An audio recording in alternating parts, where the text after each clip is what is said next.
Lengo kubwa la kituo cha uwekezaji ni kuungana na taasisi na wizara nyingine za serikali kwenye kuelezea yale ambayo kituo cha uwekezaji imeweza kuyafanya kwa kipindi cha miaka minne ya uongozi wa Rais wa Jamhuri ya Muungano wa Tanzania Dr. John Joseph Pombe Magufuli, ambapo anaongoza serikali yake ambayo ni serikali ya awamu ya 5 kwa nchi yetu tangu tupate uhuru.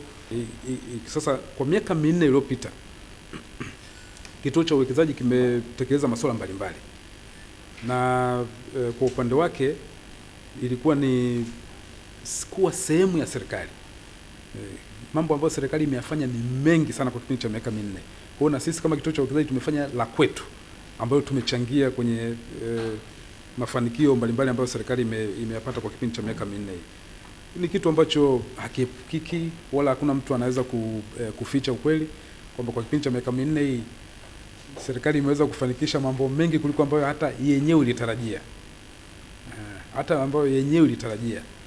Kwa sababu tumeweza kuyafanya mengi, ukiacha kwenye kutoa huduma za jamii, miundombinu, lakini kuleta nidhamu kwenye utumishi wa umma, kupambana na rushwa, kukusanya kodi ambayo ilikuwa ni ngumu kidogo, haikusanyiki sana, lakini na kujenga mazingira sahihi ya uwekezaji wakati wote. Kwa hiyo kituo cha uwekezaji kwa kutumia sasa sheria yetu ya uwekezaji ambayo imetupa mamlaka ya kwanza kutafiti maeneo mbalimbali yanayotoa fursa za uwekezaji, lakini ya pili kuweza kuhamasisha Watanzania lakini pia na wageni waweze kuziona hizo fursa ambazo tulikuwa tumeziainisha, na wakishaziona waamini au tuaminishe sisi kwamba wanaweza wakawekeza, wanaweza wakaleta pesa zao nyingi.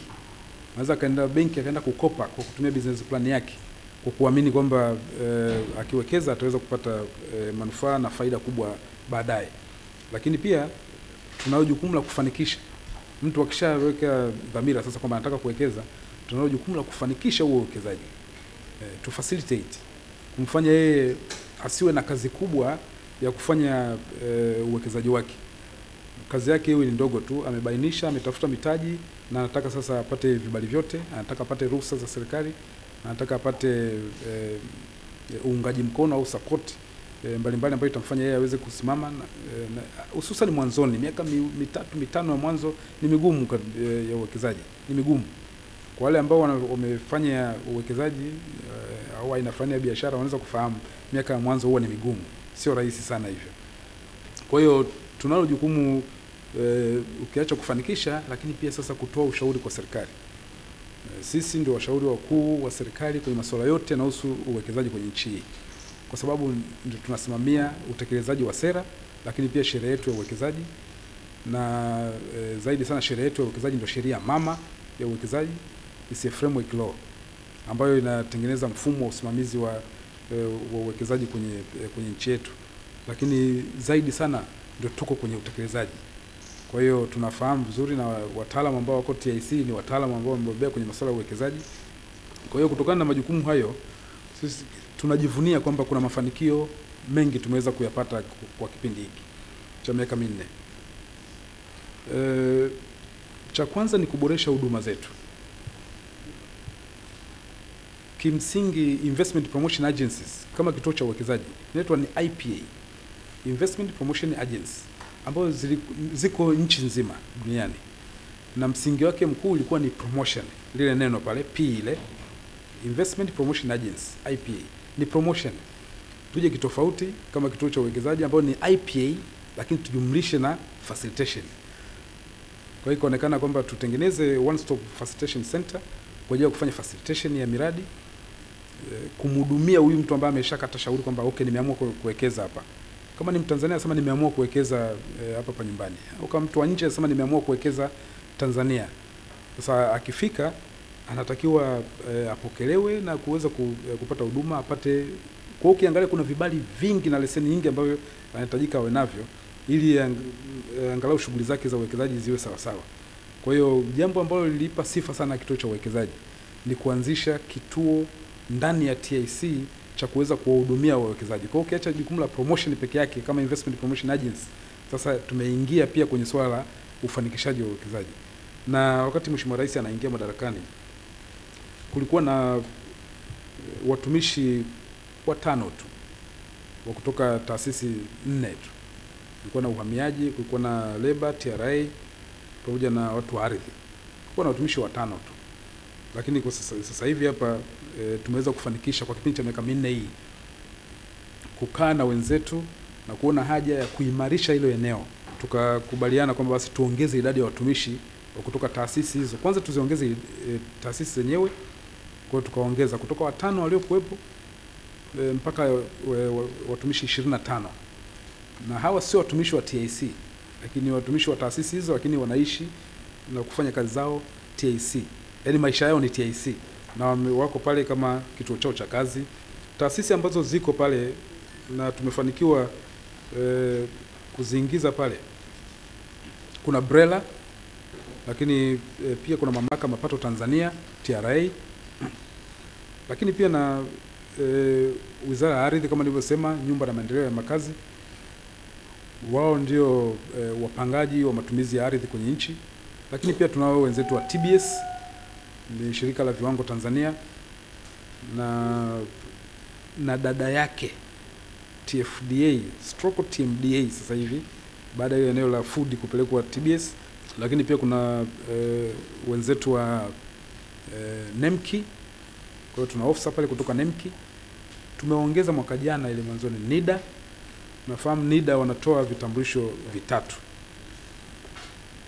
Kuna vitambulisho vya raia ambao ni akina sisi.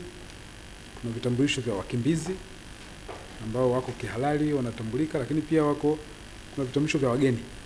Lakini pia tunao tupo sisi wenyewe kama kituo cha uwekezaji ambao tunatoa certificate of investment incentives. Certificate of incentives ambayo pia inamfanya sasa mwekezaji atambulike kama ni mwekezaji aliyesajiliwa kituo cha uwekezaji, na kama kuna vivutio vya kikodi na visivyo vya kikodi anavipata moja kwa moja kupitia ile certificate. Kwa kipindi hiki cha miaka 4 tumeweza kufanikiwa kusajili miradi. Hizo juhudi zote za promotion ambazo tumesema tumefanya, lakini pia na juhudi za kufanikisha hiyo miradi facilitation, tukatengeneza imani kubwa kwa wawekezaji. Lakini pia mtakumbuka kwamba nchi yetu ni nchi ambayo inasifika sana kwa mapambano dhidi ya rushwa. Katika vitu ambavyo wawekezaji wasingependa kwenye mfumo wao halisi, hata kama kuna wengine kiukweli huko kwenye ground wanatoa rushwa, ni kufanya kazi au kuwekeza kwenye nchi ambayo ni ya rushwa, kwa sababu hujui kesho itakuwaje. Hujui ukienda pale kwenye ile ofisi utamkuta nani leo, ni yule uliyompa rushwa jana au utamkuta mtu mwingine inabidi sasa uanze kuongea naye upya. Lakini kama taratibu zote ziko wazi, huwa wawekezaji wanapenda sana, kwa sababu ile pesa ambayo anawekeza naye ni mkopo. Ni mkopo aidha kutoka kwenye kampuni mama au kutoka kwenye mabenki ambayo anatakiwa kuurejesha, na akitengeneza cash flow yake kwenye business plan anatakiwa kujua mwaka wa kwanza, wa pili, wa tatu nitapata kiasi gani, mpaka pale ambapo labda ni hasara mpaka mwaka wa 4 nita break even, sitapata hasara wala faida. Nitalipa wafanyakazi, nitalipa kila kitu, lakini sitapata chochote. Kuanzia mwaka wa 5 nitaanza kupata faida kidogo, mwaka wa 6 wa 7 anataka ione hiyo. Na ndio inawasaidia hata watu wa mabenki kuchambua business plan yake na kumpa mkopo kwa uhakika. Au kampuni mama yake wakae kwenye bodi wampitishie mkopo. Sasa kama huelewi mwakani itakuwaje, inategemea na ule mkuta mezani, inategemea kwamba nani umemuhonga, huwezi kuwekeza kwenye hiyo nchi. Kwa hiyo kitendo cha Mheshimiwa Rais kupiga vita rushwa kwa waziwazi kwa mikakati yote aliyofanya, na kupandisha pia kupunguza bureaucracy. Na bureaucracy ipo, ule urasimu upo, kwa sababu hakuna anayemiliki mali ya serikali. Mali ya serikali ni ya Watanzania wote milioni 55. Sasa alichokifanya Mheshimiwa Rais ni kuipunguza bureaucracy, ibaki maeneo ya muhimu tu. Eneo la muhimu tu ambalo pia inakusababishia usiwe na ujanja wote hata kutaka rushwa. Hizo juhudi zimesababisha wawekezaji waweze kuja kwa wingi. Na kwa kipindi cha miaka 4 hii tumeweza kusajili miradi ya uwekezaji 1174. Na ni miradi ambayo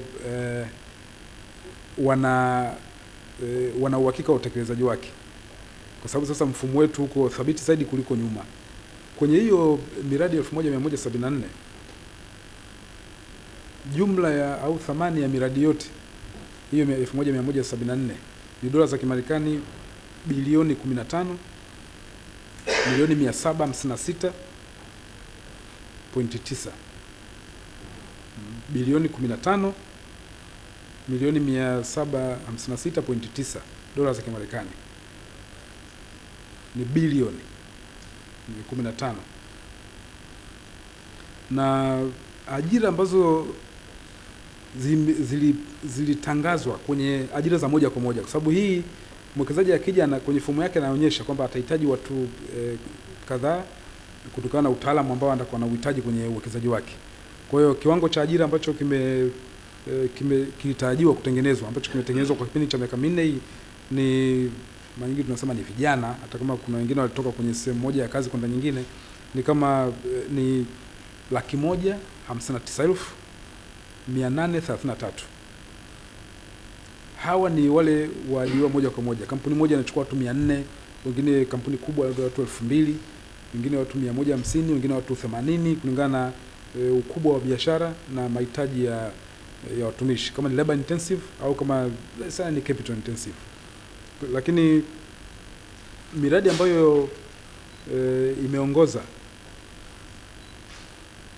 kisekta au kishughuli au industry, kitasnia, tunataka kama tasnia hivi, ni upande wa viwanda.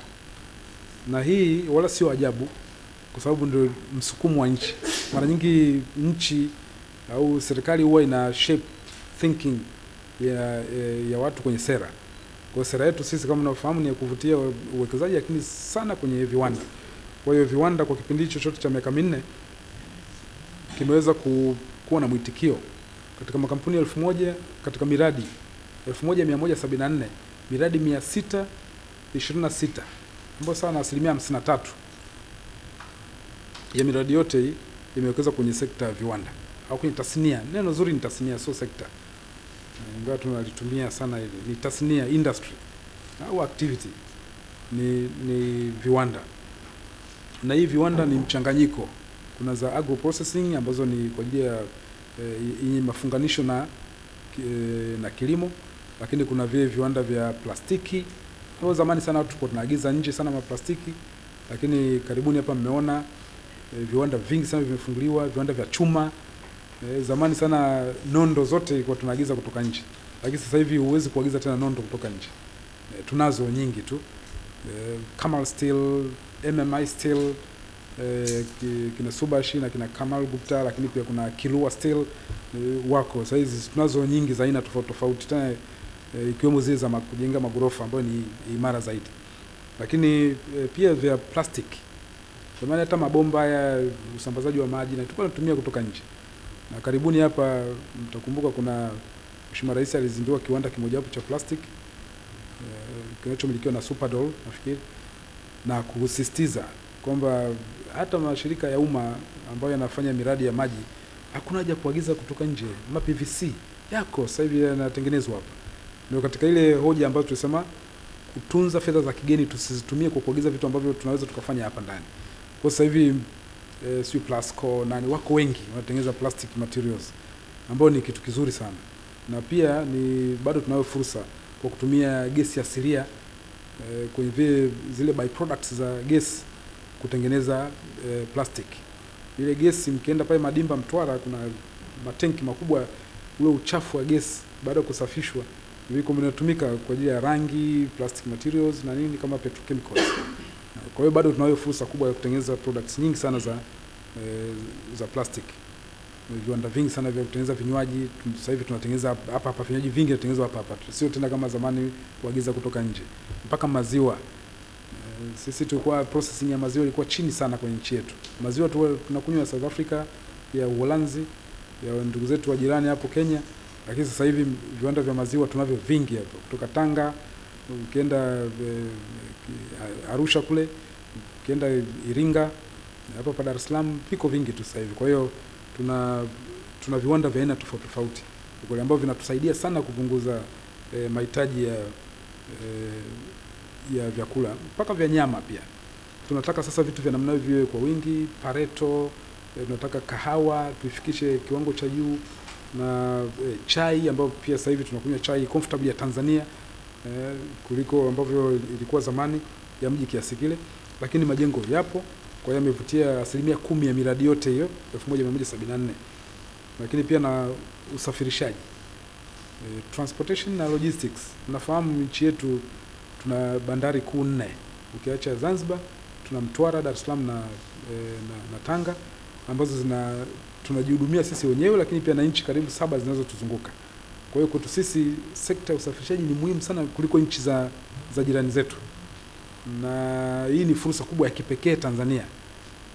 Na tunapendelea makampuni ambayo yanasajiliwa Tanzania ndio wabebe mizigo pale kwenda kuwahudumia hizo nchi za wenzetu, Malawi, Zambia, Burundi, Rwanda, Kongo, kwa hiyo Uganda.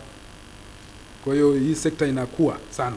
Na mimi nafikiri kwa wiki nikipitisha miradi kadhaa pale, nikiidhinisha katika miradi lazima kuwe na mradi 1, 2, 3 ya usafirishaji. Jambo ambalo ni zuri kuliko iwe ni watu wengine ndio wanamiliki hizo nchi jirani wanakuja kuchukua bidhaa huku wao. Ni sisi ndio tuwapelekee ili tuweze kuinua pia watu wetu. Kwa hiyo imevutia 9% ya uwekezaji wote. Lakini pia na upande wa utalii, na hii utalii ni kwenye upande wa uwekezaji. Kwa hiyo kuanzia ujenzi wa camping sites, kujenga zile hotel lodges, zile hoteli kubwa kubwa zenyewe kwenye mbuga na kwenye maeneo ya beach na maeneo mengineyo ni 8%. Lakini kilimo kimevutia uwekezaji mkubwa. Ukiacha sasa ukulima wa ndugu zetu, wazazi wetu wa jembe la mkono, hasa ukulima wa kibiashara ambao mtu anafanya uwekezaji ni 7%. Lakini pia na huduma, biashara ya huduma nyinginezo. Huduma ni neno pana sana huko ndani. Kuna elimu, afya, kuna huduma za kifedha, za bima na nini, ni 6%. Na sekta nyinginezo kwa ujumla wake ni kama 5% kushuka chini. Kwa hiyo kwa kipindi hicho kama mnavyoweza kubashiri, viwanda katika ile idadi ya wafanyakazi 159,833, zaidi ya 60,465 ni kwenye viwanda. Wawekezaji wa kwenye viwanda wameweza kutengeneza hizo ajira kwa Tanzania. Lakini pia kilimo 53,689, na hii majengo commercial buildings 14,127, ambayo nyingi zinakuwa ni za muda, majengo yakishakamilika labda katika uendeshaji wake. Lakini pia usafirishaji 11,482, kwa hiyo kuanzia madereva mpaka wale wanaosimamia usafirishaji wa mizigo ile. Kwa upande wa utalii imetengeneza ajira 7,867,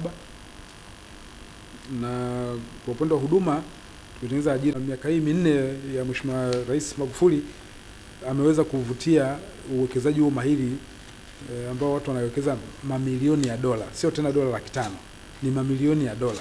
Na hii ni kwa sababu ana imani kubwa na mazingira ya uwekezaji kwenye hiyo nchi. Ndio maana anatumbukiza hiyo pesa yote kwa matarajio kwamba atarudisha kidogo kidogo kwa miaka mingi. Baadhi ya makampuni ambayo kwa kipindi cha miaka 4 hii yamefanikishwa, na wenyewe mtakuwa ni mashahidi, mmeona, ni kiwanda cha Twyford. Kiko kinaitwa Twyford. Sasa hivi kimebadilisha jina, kinaitwa KEDA Tanzania Limited. Kiko pale Chalinze, kijiji cha Pingo pale. Hawa ni wazalishaji wa tiles. Mtakumbuka zamani tiles tulikuwa tunaagiza kutoka nje. Tiles zote, hata kwenye incentives vile vitu vya TAC kulikuwa na building materials zilikuwepo. Unaruhusiwa kuingiza nondo, kuingiza simenti, kuingiza tiles kama unajenga mahoteli, unajenga nani zako. Lakini sasa hivi kuonekana hapana, nondo zipo, simenti ndio hakuna nchi yote Afrika Mashariki inatuzidi siko uzalishaji wa simenti. Lakini kwa upande wa tiles, kiwanda cha Twyford kinatengeneza tiles, na uwezo wake ni kuajiri watu 2,000 kwenye zile ajira za moja kwa moja, na watu karibu 4,000 wale ambao wanategemea usafirishaji na usambazaji wa bidhaa zile ambazo zinahusika kwenye uzalishaji pale. Uwezo wa Twyford ni kutengeneza mita za mraba 50,000 kwa mwaka. Malighafi yake 90% wanatoa hapa ndani. Ni 10% tu ndio wanaagiza kutoka nje. Na tulishafanya mazungumzo sana tukuona hizo 10% ni vitu ni vile vya mwisho vya kungarisha pale juu, ambavyo sasa kuna makampuni maalum yanatengeneza huko nje, ndio na wao wanaenda kununua. Lakini otherwise hata kiwanda chao cha Kenya wanachukua raw materials. Kwanza quality ya hizi tiles za Tanzania ni za juu kuliko ile ya Kenya, na hata ukubwa wa tiles hapa kwetu wanatengeneza zenye ukubwa niseme mpana zaidi kuliko Kenya kwa sababu ya materials. Za Kenya material yake ni ya hafifu, kwa hiyo huwezi kutengeneza tiles pana, zitapasuka. Lakini za kwetu wanatengeneza pana na wanazipeleka mpaka Kenya.